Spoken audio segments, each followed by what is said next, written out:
Alright guys, welcome back to a new video on the channel. Today was quite decent. I didn't have high expectations because I was a little bit sick yesterday, really tired, threw up, but was already feeling great today after getting like 9.5 hours sleep. And I wanted to hit 135 kilos with the double banded bench where the band's at around 25 kilos. Here is 120, you can see that moved fine.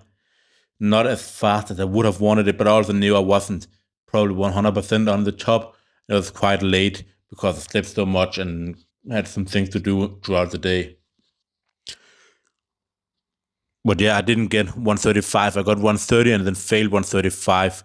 Then on to the pin press, where I set myself the goal of getting 5 by 5 with 130, which would be a 5 kilo PR from like 15 weeks ago, where I also didn't do max effort before. And I mean, today was literally max effort because I couldn't even get the last attempt, which means I pushed it too hard, but that is what it is.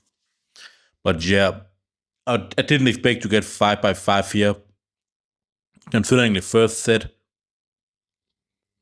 And then, like, the last rep of all sets was just an absolute grinder. But that's the thing with pin presses. You can see here how much you're able to grind, and I can't really do that the same on just normal bench. This is one of the reasons that I really love the pin press. It's so good for just getting out that grind. And yeah, I do take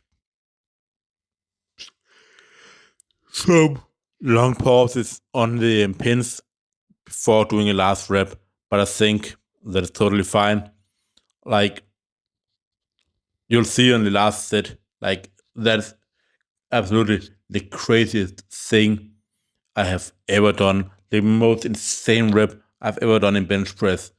And if we were talking about doing normal close grip bench without the pins, I most definitely would not be able to grind out a rep like that. So while this is obviously gonna be quite fatiguing probably tomorrow with how much I pushed myself, I also think that if you get a good night's sleep, it's gonna be extremely beneficial in terms of putting on more size and more mass. And this is one of the reasons this is just the best variation in the world. You'll see here the most absurd grind and bench press you'll ever see. Like, the bar is barely moving, taking like 7 seconds completing a rep, but we got it up and everything is good. 5 by 5 to 130 while not feeling the best. Pretty damn solid. Then Sergio Jefferson curls felt sublime, up to 130 kilo for a single. Actually, I did two because the first one didn't record. And then after that, just three singles with 110. And some people might say it's a little bit on the low side in terms of volume. Like, why are we not doing like threes on the back off with lighter weight? It's, I mean, stuff like that while taking off so much weight. For me, I don't need that high intensity to be able to perform well in anything deadlift related. You've seen that in the past. I was able to get the two with 160, when most I had been uplifting before that was two with 145. So I don't really need much in order to be able to do well in anything deadlift related. That's why I'm just choosing to do the minimum I think I can get away with and still perform well, because that way I don't create too much fatigue.